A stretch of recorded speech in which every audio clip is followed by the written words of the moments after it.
الحمد لله نحمده ونستعينه ونستغفره ونعوذ بالله من شرور أنفسنا ومن سيئات أعمالنا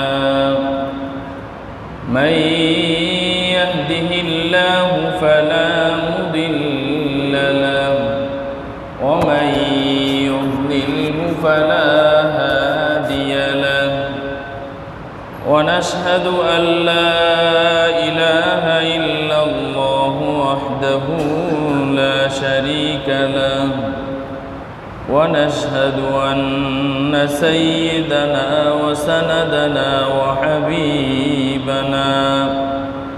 وحبيبنا ومولانا محمدا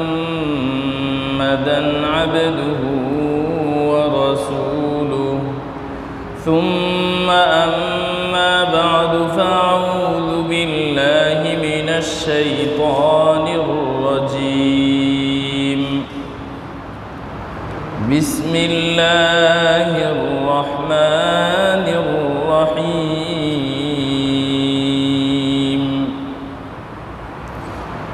ولله على الناس حج البيت من استطاع إليه سبيلا ومن كفر فإن الله غني عن العالمين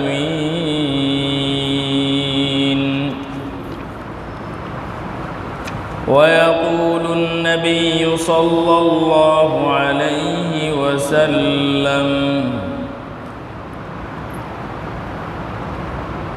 من حج فلم يرفث ولم يفسق غفر له ما تقدم من ذنبه أو كما قال عليه الصلاة والسلام صدق الله مولانا العظيم وصدق رسوله النبي الكريم ونحن على ذلك لمن الشاهدين والشاكرين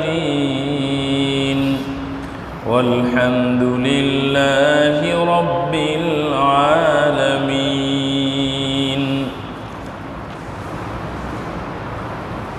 সম্মানিত উলামায়ে কিরাম, মুসল্লিয়ানে কিরাম, প্রিয় ছাত্র ভাইয়েরা, আল্লাহ রব্বুল আলামিনের অশেষ মেহেরবানি, আল্লাহ রব্বুল আলামিন আমাদেরকে তার ঘর মসজিদে পবিত্র বিধান জুমার নামাজ আদায়ের জন্য আসার বসার কিছু দিনই আলোচনা করার এবং শোনার তৌফিক দান করতেছেন। এজন্য মহান রব্বুল আলামিনের দরবারে শুকরিয়া আদায় করে বলি আলহামদুলিল্লাহ। প্রিয় উপস্থিতি, জিলকাদ মাস শুরু হয়েছে। রমজানের পরে 3টি মাস হাজিরা আল্লাহর ঘরের মেহমান হন, শাওয়াল, জিলকাদ ও জিলহজ মাস। তো জিলকাদ মাস শুরু হয়েছে। আল্লাহর মেহমানরা তার ঘরের দিকে পাগল হয়ে আল্লাহকে দেখার জন্য তার নবীর রওজা মুবারকে জিয়ারতের জন্য তাহারা বেকুল হয়ে ঘর বাড়ি আত্মীয় স্বজন সব কিছু ছেড়ে আল্লাহকে, আল্লাহর নিদর্শন ও আল্লাহর ঘর দেখার জন্য অনেকেই সেখানে পৌঁছে গেছে। অনেকেই ইচ্ছায় আছে যে ইনশাআল্লাহ সুযোগ হলে তারাও চলে যাবেন। মুমিন হিসাবে আমাদের সকলের মনেই এই আকাঙ্ক্ষা থাকা চাই, আল্লাহ যদি আমাদেরকে তৌফিক দান করেন ইনশাআল্লাহ আমরাও আল্লাহর ঘর দেখব, আল্লাহর ঘর ধরব। আল্লাহর নবীর রওজা মুবারকে গিয়ে সালাতু ওয়াস সালাম পাঠ করব, রিয়াজুল জান্নাহ জিয়ারা করব। আল্লাহ আমাদের সকলকে তৌফিক দান করেন।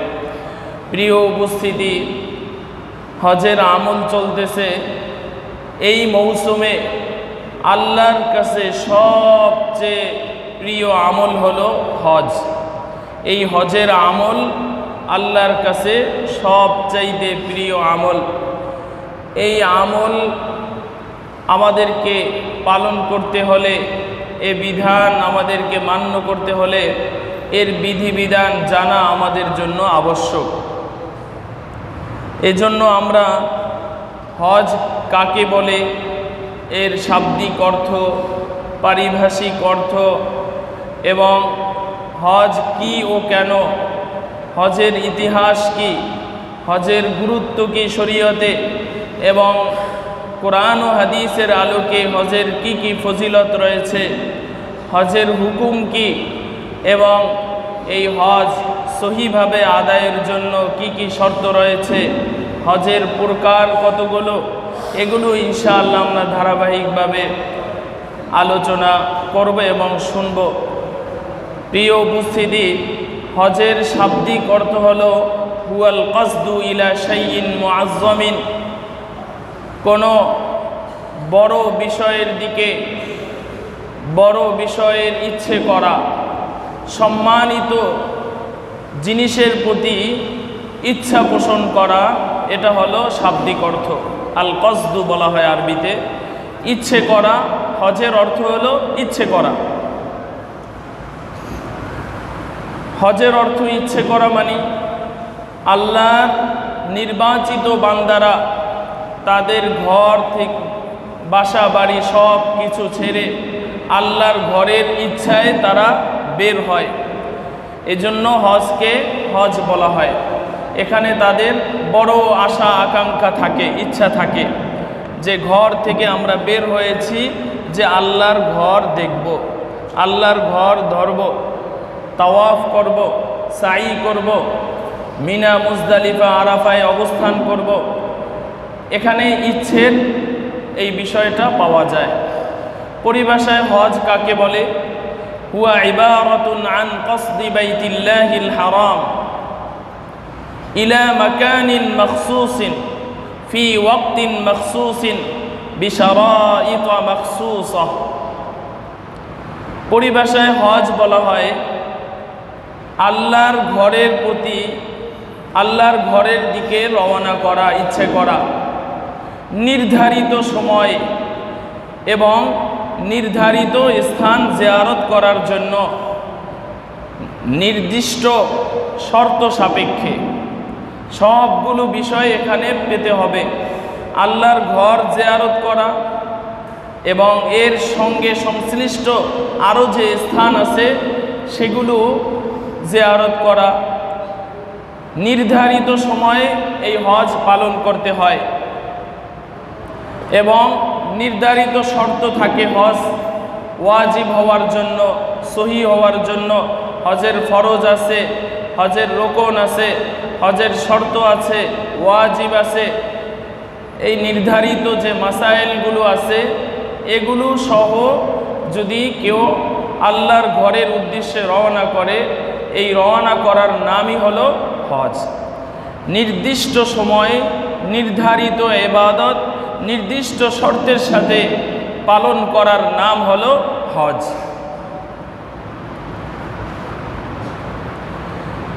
হজের মা হুয়াল হজ, হজ কি জিনিস, হজ কাকে বলে?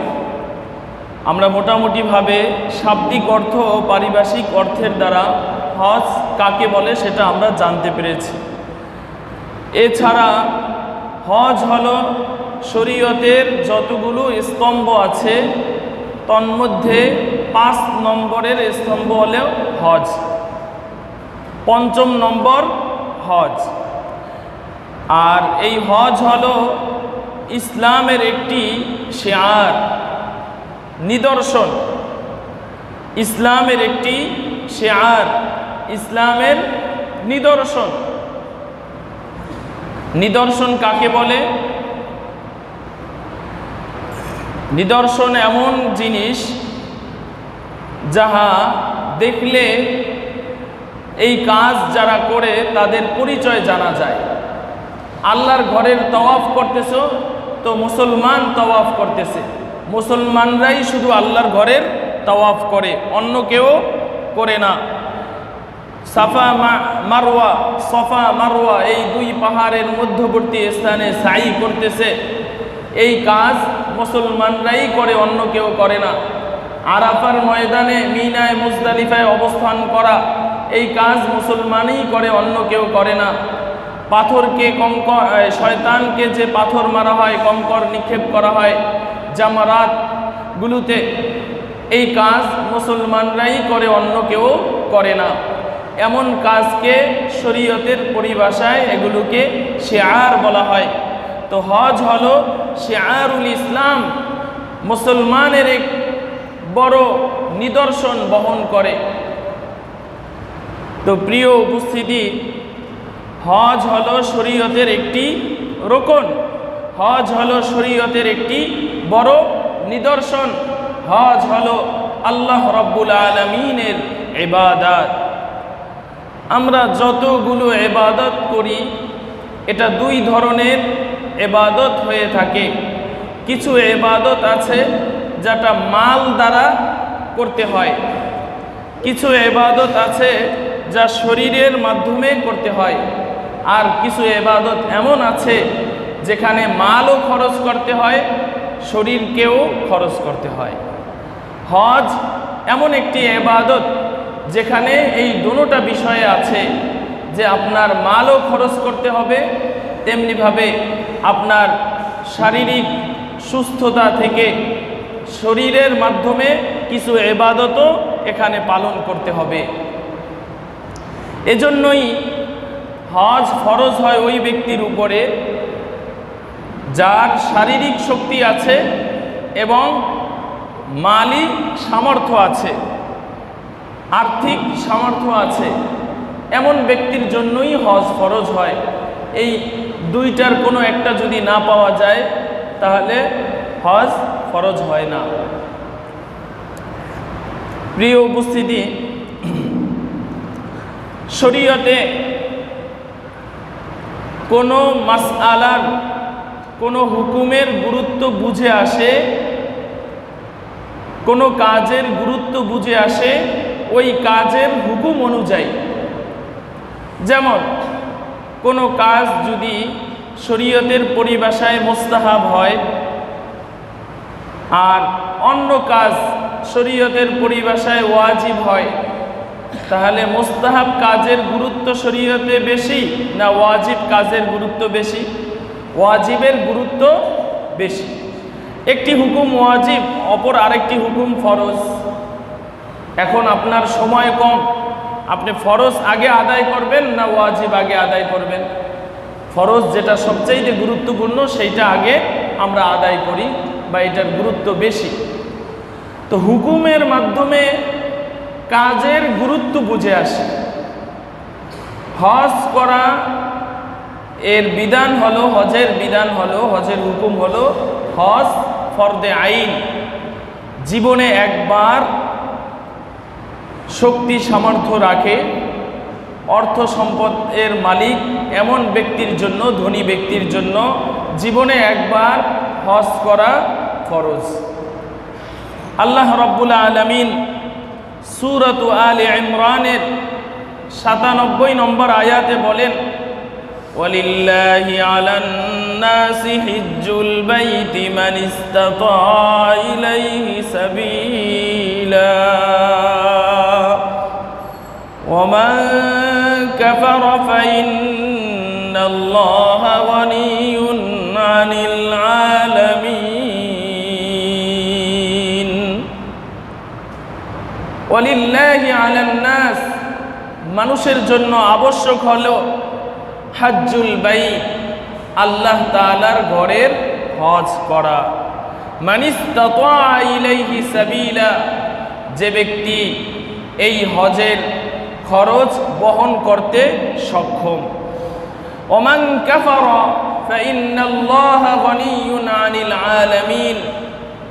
আর যে ব্যক্তি শক্তি সামর্থ্য অর্থ থাকা সত্ত্বেও হজ করল না, সে যেন আল্লাহ তাআলার এই বিধানকে অস্বীকার করল। তার মানে আপনি আয়াত দিয়ে কথা বলতে পারবেন না হজ ফরজ হয়েছে, হজ করে নাই, সে তো কাফের হয়ে গেছে। শরীয়তের পরিভাষায় তাকে কাফের বলা যায় না, কিন্তু সে যেই কাজ করেছে এই কাজটা কাফেরদের কাজ। মানে হজ ফরজ হয়েছিল, আল্লাহর বিধান সেটা পালন করতে হবে, সে এই বিধানকে পালন করল না। আল্লাহর বিধান প্রতিটা মুসলমান পালন করবে, এটাই স্বাভাবিক। যদি কেউ পালন না করে তাহলে তার আর কাফেরের মধ্যে কোনো পার্থক্য থাকে না। কাফের যেমন আল্লাহর বিধান মানে না, এই ব্যক্তির উপরে হজ ফরজ হওয়া সত্ত্বেও সে হজ করল না, মানে আল্লাহর বিধান মানল না। এই অর্থে সে আল্লাহর বিধানকে অস্বীকার করল। মৌখিকভাবে অস্বীকার না হলেও এখানে তার কর্মে সে অস্বীকার করেছে। এটাকে কুফুর শব্দ দিয়েই উল্লেখ করা হয়েছে এবং হজের বিধানের সাথে উল্লেখ করা হয়েছে। এর মানে হলো এটি যে কেউ যদি হজ ফরজ হওয়া সত্ত্বেও হজ আদায় না করে তাহলে সে যেন কুফুরি কাজ করে। ফাইন্নাল্লাহা গনিয়্যুন আনিল আলামিন। হজের বিধান সে পালন করল না, তার মানে আল্লাহ তাআলার অনেক বড় ক্ষতি করে ফেলল না। আল্লাহ তাআলা পুরা পৃথিবীবাসী থেকে অমুখাপেক্ষী, বেনিয়াজ। তিনি কারো কোনো ইবাদতের প্রতি মুখাপেক্ষী নন। আপনার আমার হজ যদি আপনি পালন না করি তাহলে গুনাহগার তো আমরাই হব, ক্ষতিগ্রস্ত আমরাই হব। আল্লাহ বলেন আমার কিছু আসে যায় না, আমি তোমাদের উপরে ফরজ করেছি, তোমরা এই হজ পালন করো। যদি এটা পালন না করে কুফরি কাজ করো তাহলে আমি তোমার থেকে বেনিয়াজ, অমুখাপেক্ষী। আল্লাহর নেক, আল্লাহর রহমত যদি আমাদের প্রতি না থাকে, আল্লাহর দয়া যদি আমাদের প্রতি না থাকে, তাহলে আমাদের জীবন সব কিছু থাকা সত্ত্বেও সংকীর্ণ হয়ে যাবে। অশান্তি আসবে মনের মধ্যে, কর্মে অশান্তি আসবে, সব জায়গা থেকে পেরেশানি আসতে থাকবে। এজন্য প্রিয় উপস্থিতি, আমরা মোটামুটি আল্লাহ রব্বুল আলামিনের এই আয়াতের মাধ্যমে একথা স্পষ্টভাবে আমরা বুঝতে পারলাম যে হজ হলো শরীয়তের একটি রোকন, হজ হলো ফরজ এবং হজ হলো শিআরুল ইসলাম, ইসলামের বড় একটি নিদর্শন। ইবনে কাসির রাহিমাহুল্লাহ 1 নম্বর খণ্ডের 578 পৃষ্ঠায় তিনি উল্লেখ করেছেন ওমর ইবনুল খাত্তাব রাদিয়াল্লাহু তাআলা আনহুর একটি কওল। ওমর রাদিয়াল্লাহু তাআলা আনহু বলেন, মান আতাকাল হাজ্জা, যে ব্যক্তি হজের সামর্থ্য রাখে, ওয়ালাম ইয়াহুজ্জা, হজ করল না সামর্থ্য থাকা অবস্থাতেও, হাত্তা মাত, এভাবেই সে মৃত্যুবরণ করল, ফাসাওয়াউন আলাইহি মাতা ইয়াহুদিয়ান আও নাসরানিয়ান, তো এতে কোনো কিছু আসে যায় না যে সে ইহুদি হয়ে মারা যাক অথবা নাসারা হয়ে মারা যাক, ইহুদি হয়ে মারা যাক অথবা খ্রিস্টান হয়ে মারা যাক। নাউযুবিল্লাহ। কি বলছেন? মান আতাকাল হাজ্জা ওয়ালাম ইয়াহুজ্জা, হজের সামর্থ্য রাখে কিন্তু সামর্থ্য থাকা সত্ত্বেও হজ করে না, হাত্তা মাত, অপেক্ষা করতে করতে মৃত্যু চলে এসেছে, অপেক্ষা করতে করতে মৃত্যু চলে এসেছে। সাওয়াউন আলাইহি আন্নাহু মাতা ইয়াহুদিয়ান আও নাসরানিয়ান, কয় এটা বরাবর, সে চাই ইহুদি হয়ে মারা যাক অথবা খ্রিস্টান হয়ে মারা যাক। আর ইহুদি খ্রিস্টান হয়ে মারা গেলে জান্নাত পাওয়া যাবে না, না। অনেকের এই জায়গায় সংকীর্ণতা আছে, মানে উদারতা আছে।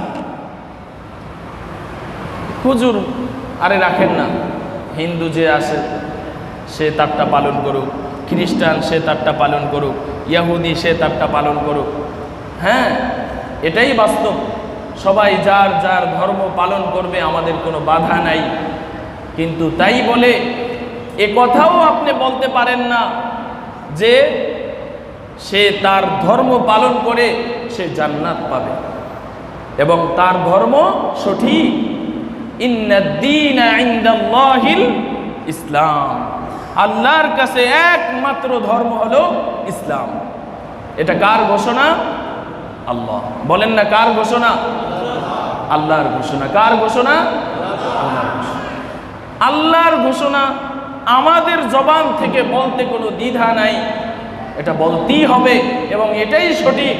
কেউ যদি ইহুদি অবস্থায় মারা যায় সে জান্নাতে যেতে পারবে না, জাহান্নামে যেতে হবে।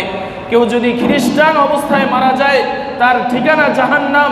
কেউ যদি হিন্দু ধর্ম গ্রহণ করে হিন্দু অবস্থায় মারা যায় তার ঠিকানা জাহান্নাম।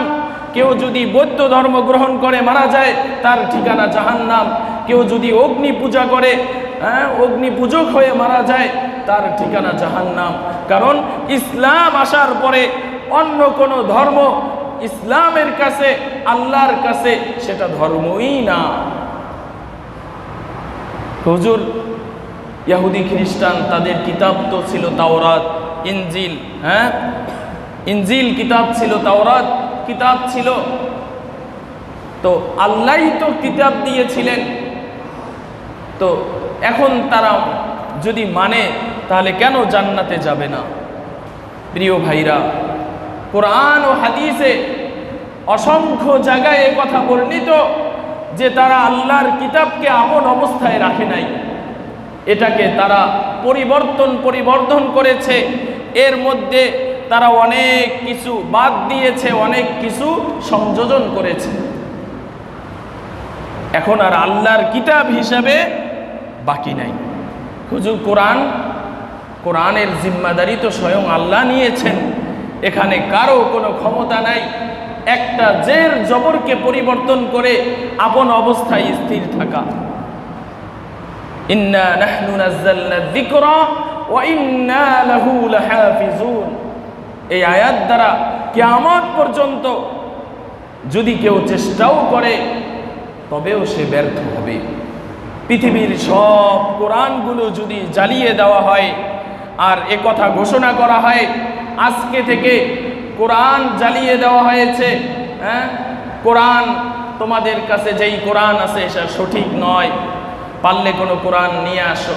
আল্লাহ রব্বুল আলামিন এটা শুধু কাগজে সংরক্ষণ করেন নাই, হাজারো কোটি বনি আদমের সিনার মধ্যে আল্লাহ তাআলা এটাকে সংরক্ষণ করেছেন এবং লক্ষ কোটি লক্ষ লক্ষ হাফেজ এই কোরআন এমন আছে যারা বিনা লোকমায় ভুল ছাড়া জের জবর পেশ সহ গুন্না মাদ যা কিছু আছে এর সব কিছু সংরক্ষণের সাথে পুরা কোরআনকে বুকে ধারণ করে আছে। আল্লাহ তাআলা শুধু কিতাবের মধ্যে মানে কাগজের মধ্যে কোরআনকে সংরক্ষণ করেন নাই, বরং আদম সন্তানের সিনার মধ্যে সংরক্ষণ করেছেন। এজন্য এটা কিয়ামত পর্যন্ত থাকবে এবং এই জিম্মাদারি স্বয়ং আল্লাহ রব্বুল আলামিন নিয়েছেন। অনেকেই দেখা যায় গ্রামগঞ্জে কথা বলতে থাকে হিন্দুরাও জান্নাতে যাবে না, আপনার আকীদা ঠিক নাই, এটা সঠিক আকীদা না। ইসলাম আমাদেরকে এটা শিখায় নাই। ইসলাম আমাদেরকে শিখিয়েছে যারা মুসলমান তারাই একমাত্র নাজাত পাবে। যদি অন্য কাউকে নাজাত পেতে হয় তাহলে ইসলামের ছায়া তলে আসতে হবে, ইসলামকে মানতে হবে। কারণ যে আল্লাহ তাওরাত ইনজিলকে নাজিল করেছেন ওই আল্লাহই কোরআনকে নাজিল করে তাওরাত ইনজিলকে রহিত করে দিয়েছেন। যদি রোগী ডাক্তার প্রেসক্রিপশন রেখে দিয়েছিল 2 মাস আগে, আবার যাওয়ার পরে নতুন প্রেসক্রিপশন দিয়ে দিয়েছে ডাক্তার, যদি তার মাথা ঠিক থাকে তাহলে সে এ কথা কোনোদিন বলবে না, ডাক্তার আগের ওষুধটাই আমি খাবো, এখন যেটা দিয়েছেন এটা খাবো না। এটা পাগল। আমি তোমাকে আগেরটা লিখে দিয়েছিলাম, আমি তোমাকে না করতেছি সেটা খাওয়ার জন্য, তোমাকে এটাই খেতে হবে। আমি আল্লাহই তোমার জন্য তাওরাত ইনজিলকে নাজিল করেছিলাম তোমাদের জন্য, ওইটার মধ্যে কি হিকমত আছে আমিই ভালো জানি। আমি এখন বলে দিচ্ছি ওগুলো মানা যাবে না, এখন থেকে এটাই মানতে হবে, এটাই করতে হবে।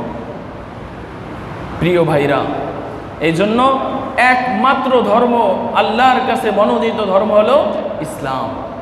যাই হোক, আমরা বলতেছিলাম হযরত ইবনে ওমর রাদিয়াল্লাহু তাআলা আনহুর উক্তি, তিনি বলেন যে ব্যক্তি হজের শক্তি সামর্থ্য রাখে, অর্থ রাখে, সে যদি সব কিছু থাকা অবস্থায়ও হজ না করে আর মারা যায়, চাই সে ইহুদি হয়ে মারা যাক অথবা খ্রিস্টান হয়ে মারা যাক। তার মানে এই হাদিস কি বুঝায়? ইহুদি হয়ে মারা গেলে সে নাজাত পাবে না।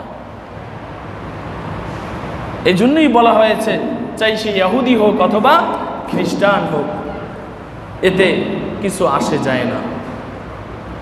এবার আসেন, আমরা মোটামুটি বুঝতে পারলাম হজের শাব্দিক অর্থ, পারিভাষিক অর্থ, হজের গুরুত্ব, আহাম্মিয়াতুল হাজ্জি, হজের গুরুত্ব, তারিখুল হাজ্জি, হজের ইতিহাস কি, কোন জায়গা থেকে হজ এসেছে, হজের ইতিহাসের সাথে সবচাইতে গুরুত্বপূর্ণ যেই অংশটি এর সাথে সম্পৃক্ততা রাখে সেটা হলো আল্লাহর ঘর, যেটাকে আমরা বাইতুল্লাহ বলি। কি বলি? বাইতুল্লাহ, কাবা বলি যাকে। সেই ঘরটি হলো এর অন্যতম একটি। সূরা হাজের মধ্যে 27 নম্বর আয়াতে আল্লাহ রাব্বুল আলামিন বলেন, ওয়াযিন ফিন নাসি বিল হাজ্জি ইয়াতুকা রিজালা ওয়া আলা কুল্লি দামিরি ইয়াতিনা মিন কুল্লি ফাজ্জিন আমিক। ওয়াযিন ফিন নাসি বিল হাজ্জি ইয়াতুকা রিজালা ওয়া আলা কুল্লি দামির মিন কুল্লি ফাজ্জিন আমিক। এই হজ শুরু হয়েছিল আবুনা আদম আলাইহিস সালাম, মিন আবিনা আদম আলাইহিস সালাম, আমাদের আদি পিতা হযরত আদম আলাইহিস সালাম থেকে হজের কাজ শুরু হয়েছে।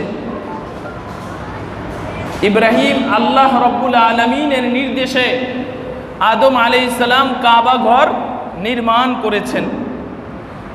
কাবার ইতিহাস অন্য একদিন বলবো ইনশাআল্লাহ, যেদিন শুধু কাবা ঘর নিয়েই আলোচনা করব।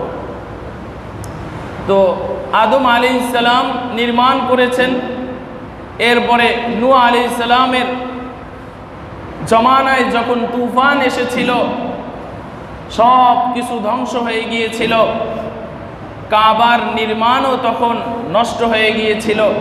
পুনরায় আল্লাহ রাব্বুল আলামিন হযরত ইব্রাহিম ও ইসমাইল আলাইহিস সালামকে আল্লাহর ঘর নির্মাণের নির্দেশ দিয়েছিলেন। হযরত ইব্রাহিম ও ইসমাইল আলাইহিস সালাম আল্লাহর ঘর নির্মাণ করে ইব্রাহিম আলাইহিস সালাম তার ছেলে সহ আল্লাহর ঘরে 7 বার তাওয়াফ করেছিলেন। এরপরে সর্বশেষ নবী জনাবে মুহাম্মদুর রাসূলুল্লাহ সাল্লাল্লাহু আলাইহি ওয়াসাল্লামকে এর প্রতি আল্লাহ রাব্বুল আলামিন হজের বিধান নাজিল করেন, হজ ফরজ করেন 9ম হিজরিতে। কত হিজরিতে? 9ম হিজরিতে। নবম হিজরিতে হজ ফরজ হয়। আর ইসলামী ইতিহাসে সর্বপ্রথম হজ পালন করা হয় দশম হিজরিতে, যেটা রাসূল সাল্লাল্লাহু আলাইহি ওয়াসাল্লামের বিদায়ী হজ। দশম হিজরিতে সর্বপ্রথম হজ পালন করা হয়, আর হজ ফরজ হয় নবম হিজরিতে। এই হজের ইতিহাসের সাথে ইব্রাহিম আলাইহিস সালাম যে যুক্ত ছিলেন এর প্রমাণ হলো এই আয়াত, সূরাতুল হজের আয়াত, আযিন ফিন নাসি বিল হজ। হে ইব্রাহিম, আপনি মানুষের মাঝে হজের ঘোষণা করেন, হজের ঘোষণা করেন। ইয়াতুকা রিজালা আই ইয়াতুকা মাশিয়ান বা মুশাতান, তারা আপনার ঘোষণার পরে এখানে আসবে পায়ে হেঁটে, হয়তো পায়ে হেঁটে আসবে, ওয়া আলা কুল্লি দামির, অথবা দুর্বল উটের উপরে আরোহণ করে তারা আল্লাহর ঘরে আসবে। আপনি হজের ঘোষণা দেন, আপনার ঘোষণা শুনে তারা পায়ে হেঁটে আসবে অথবা দুর্বল উটে আরোহণ করে তারা আসবে। মিন কুল্লি ফাজ্জিন আমি আই মিন কুল্লি তরিকিন বাঈদিন, দূরবর্তী স্থান থেকে তারা আসবে। এই দূর থেকে আসার কারণে তাদের শক্তিশালী উটগুলো দুর্বল হয়ে যাবে। তো দুর্বল উট নিয়ে তারা এখানে আসবে। এটা হলো কোরআনের আয়াত এবং তার অর্থ। হে নবী, ইব্রাহিম আলাইহিস সালামকে আল্লাহ বলতেছেন আপনি হজের ঘোষণা দেন। ঘোষণা দিলে তারা হয়তো পায়ে হেঁটে আসবে এবং কেউ কেউ উটে আরোহণ করে আসবে, দুর্বল উটে অনেক দূরবর্তী স্থান থেকে তারা আসবে। মিন কুল্লি ফাজ্জিন আমিকিন আই বাঈদিন, দূরবর্তী স্থান থেকে তারা আসবে। এই আয়াত দ্বারা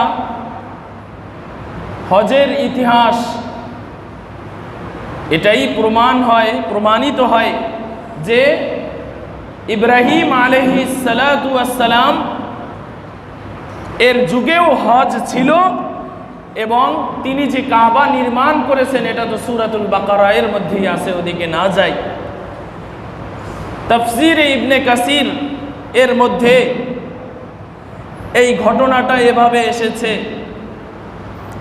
আযিন আই নাদি ইয়া ইব্রাহিম, আপনি লোকদেরকে ডাকেন হজের ব্যাপারে।